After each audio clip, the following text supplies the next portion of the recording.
Boğalar ve yükselen burcu boğa dostlar, 2024 yılı burç yorumları nasılsınız efendim? Hoş geldiniz. Evet, biraz geç de olsa bu yılı bir de benden dinleyin diye size bu yayını hazırlıyorum. Hala yılın en şanslı burcusunuz. Jüpiter hala burcunuzda. Birçok boğadan şunu diyorum, ben öyle bir şans görmedim gibi açıklamalar, mesajlar da geliyor bu arada. Fakat geçen senenin ikinci yarısından sonra Jüpiter Boğa'ya geçmişti. Orada retrolar yaptı ve bu senenin Ocak 1'den itibaren aslında tam olarak etkilerini size daha olumlu şekilde yansıtmaya başladı. Bunun farkında olmayabilirsiniz ama bu eminim böyle.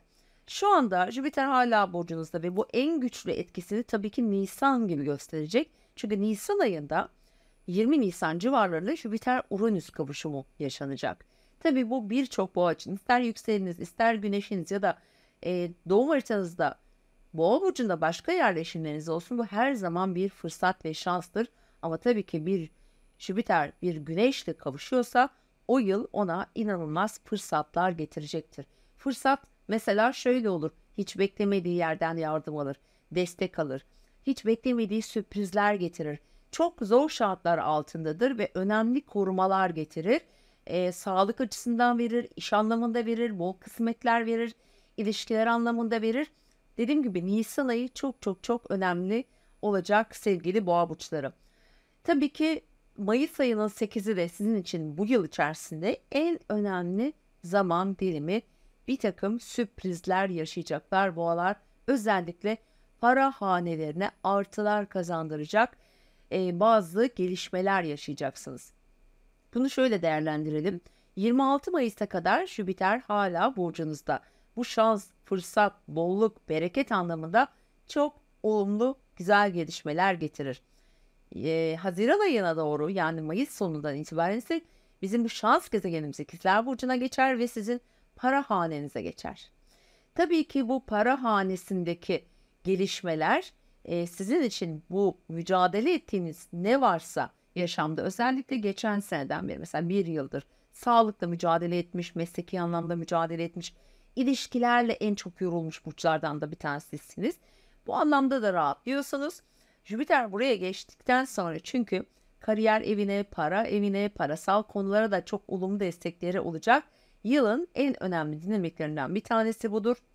Ve yıl bazında da siz bunları yaşayacaksınız. Doğum haritanızdaki gezegenlerin bulunduğu yerler, evler, dereceler bazında tabii ki. Şimdi bir diğer önemli konumuz tabii ki Satürn. Satürn'ün geçtiği yer çok önemlidir. Yıl içinde kişinin en çok sınavlarla karşılaşabileceği ya da hayatında sorumluluklar alacağı veya da bazı şeyleri eksilteceği yerdir. Ve Satürn sizin biraz dostluklar, arkadaşlıklar, işte eş, dost gibi alanınızdan ilerliyor Balık burcunda bu arada. Ve dolayısıyla da bu anlamda sosyal çevreniz anlamında önemli bazı sınırlarınızı çizdirecektir. Mesela bir takım boğalar için belki orada bazı eksilmeler, işte kendinizle uyumlanamadığınız arkadaşlar, topluluklar, gruplar, içinde mesela aktif olarak görev aldığınız bazı mesela sosyal projeler vesaire. Burada bu anlamda sorumluluk getirir ama diğer anlamda da bir takım soyutlanmalar da getirir. Yani bazı şeyleri, bazı çevreleri hayatınızdan çıkarabilirsiniz.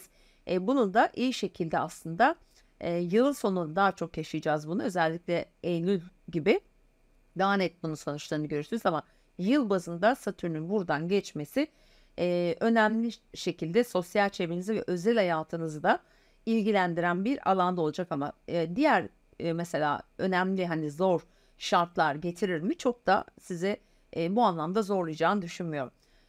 Diğer önemli konularımız tabii ki tutulmalarımız ve bu sene şimdi boğalar için ne dedik? Nisan ayı çok önemli olacak ve Nisan ayı hepimiz için önemli aslında. Burada bir Uranüs-Jüpiter kavuşumu yaşayacağız. Nisan ayında özellikle çok önemli fırsatları, beklemediğiniz yönde sürpriz gelişmeleri derece olarak etki alıyorsanız, doğum haritanız buna müsaade ediyorsa size getirecek sevgili boğalar.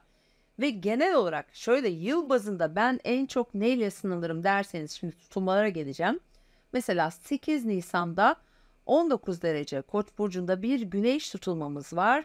Bu sizin işte biraz düşünsel anlamda, içsel anlamda ve dışsal anlamda da sizi etkileyecek, özellikle duygular üzerinde çok önemli çalışacak. Bir de tabii Koç burcunda belki bir Venüs'ün var ya da başka bir gezegenin var Boğas'ın, ama buraları eğer derece olarak çok etkileyen, özellikle 19 dereceleri yakınlarında bir eğer yerleşimi varsa, arka plan enerjiler. Bunlar genellikle mesela sırlar olarak ortaya çıkar ki bu sene sırlarla çok uğraşabilirsiniz. Bir takım işte platonik sevgiler, platonik aşklar, kişinin kendi kişisel gelişimi, içsel dünyasında çok önemli uyanmalar, uyanışlar yaşatır. Mesela çalışan boğalar için özellikle iş hayatında önemli gelişmeleri getirir ve bu hemen onun 15 gün öncesinde başlar. Ne zaman? 25 Mart'ta. Yani 25 Mart 8 Nisan arası ister iş, ister sağlık, isterseniz ekipler, grup çalışmaları gibi konularda çok önemli etkiler alıyorsunuz. Diyelim ki sağlıkla ilgili sınavlarınız var. Mesela Mart ayından itibaren sağlıkla ilgili konularda bence ciddi bir düzelme de, bir tamamlanma, bir tedavinin sonuçlanması getirebilir. Bir mekan açarsın, iş yerin vardır, yeni birini eklersin, oraya yeni bir ekip, grup kurarsın. Sosyal çevreni genişletirsin. Evet, böyle bir etki. Yani 25 Mart 8 Nisan tutulmalar aksında buralarda çalışacak. Siz mesela eski alışkanlıklarınızı bırakmak. Diyelim ki yanlış besleniyorsun. Bugüne kadar sağlığına çok özen göstermedin, önemsemedin. Bunlarla ilgili çok önemli gelişmeler getirir. Alışkanlıklarınızı bırakmak, yeni bir düzene geçmek anlamında inanılmaz güzeldir. Ve bunu aslında şu anda birçok boğa, çünkü artık yılın ortalarına doğru, yani bahara doğru gidiyoruz. Hayatlarını zaten yaşıyor olabilirler.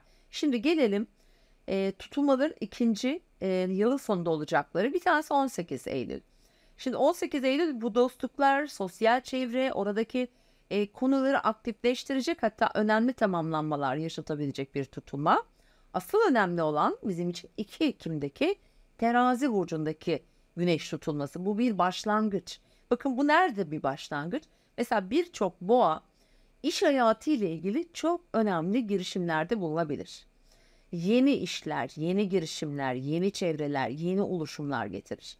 Sağlıkla ilgili işte ya da işte evcil hayvanlar ya da hayvanlarla çok ilgilenen bir boğaysanız, yine hayvanlarla evcil hayvanlar almak, evcil hayvanlara biraz daha yakın olmak ya da belki ilgilendiğiniz, sevdiğiniz, evinize baktığınız evcil hayvanlarınızın sağlık durumu vesaire gibi konular. Bunlar da hep tabii ki bu alanın içerisinde. Yani yıl boyunca bu alanlar çok güçlü çalışacak sevgili boğa burçları. Evet, gelelim Plüton'un artık Oğlak'tan ayrılarak Kova burcuna geçmesine. Bu da yıl bazında. Bilhassa efendim, sizin için çok fazla seyahatlerin olacağı bir yıla doğru ilerledik. Ve bu yılın ortalarından itibaren, özellikle Jüpiter'in ikizlere geçmesinden sonra, Plüton'un da burada tabii ki ikizler hava elementinde Jüpiter-Plüto üçgeni yaşayacağız. Tam olarak Mayıs'ın sonunda. Kariyerle ilgili inanılmaz güzel şeyler getirir. Para kazandırır mesela. Gelirlerinizi artı artı artı ekleyebilirsiniz. Bir mesleki geçiş, orada bir yenilik yaptıysanız, zaten bunu yapmasanız bile Haziran, Mayıs sonu Haziran itibariyle bunu yaparsınız. Bir yenilik olur, bir statünüz değişir. İşinizi değiştirebilirsiniz. Şu ana kadar alışık olduğunuz bir sistemin dışında çalışmalara başlayabilirsiniz. Yaptığınız işi biraz daha profesyonelce yapmaya başlayabilirsiniz gibi etkileri çok çok yüksek olacak efendim sevgili boğa burçları. Genel olarak yılda en çok enerjini nerede harcayacaksınız derseniz, mesela Mayıs ayından yılın sonuna kadar olan süreçte evet biraz arka plan enerjiler çalışacak ve yılın sonuna kadar para dinamikleri çalışacak. Yakın çevre ilişkileriniz, ticari konular, kardeşleriniz ve en çok o alanlarda güçlü olarak etki alacak. Ne zaman? 7 Aralık itibariyle Mars'ımız Aslan Burcu'nda retro yapmaya başlar. 5 derece Aslan Burcu'nda ve Yengeç Burcu'na doğru ilerler. Mart ayına kadar Mars burada Yengeç Burcu'nda retro yapacak. Evet, yakın çevre ilişkileriniz, girişimleriniz, eğitimle ilgili konular, geziler, seyahatler, ticari girişimler, Bunlar çok aktif rol alacak hayatınızda uzunca bir süre bu alanda, bu konularla çok ilgileneceksiniz. Özellikle yıl sonundan itibaren. Bunlar daha çok aileyi ilgilendiren, ailevi konuları bağlayan durumların olma ihtimali var. Ticari ortaklıklar, iş meseleleri, mesela aşk, ilişkiler. Mesela ilişkiler de burada çok aktif olacak ama birçok boğa aslında ilişkiler kısmındaki o krizleri aştılar. Biraz daha rahatlar artık. Ama ilişkiler kısmında şöyle bir durum var. Çünkü Satürn Balık burcunda, ilişkiler evinizin karşısından geçiyor. Bu nedir? Sorumluluk kaldırır. İşte çocuk verir. Bugüne kadar çocuk almak ya da çocukla ilgili işte düşüncelerini de değiştirebilir. Bebek sahibi olabilirsiniz. Ya da mevcut çocuklarınızın hayatında başka yönlere gittiklerini görebilirsiniz. Onların evliliklerini görebilirsiniz gibi etkileri de var. Sevgili boğa burçları. Genel olarak sizin için en önemli tarihleri efendim söyledim. Bunların hepsi sizin doğum haritanızın aldığı etkiyle ölçülür. Sadece bu yorumlar genel yorumlardır. Sevgili dostlar, evet, bizim için önemli bir dönem ama en önemli dönem Nisan olacak, Ağustos olacak, Ekim olacak efendim. Bizim için tutulma dönemleri çok çok önemlidir. Nasıl inisiyatif aldığınız, nasıl ilerlemek istediğinizi çok bilinçli şekilde kararlı olmanız gerekiyor. Evet, mutlu bir sene diliyorum sizlere de. İzlediğiniz için teşekkür ederim. Hoşça kalın.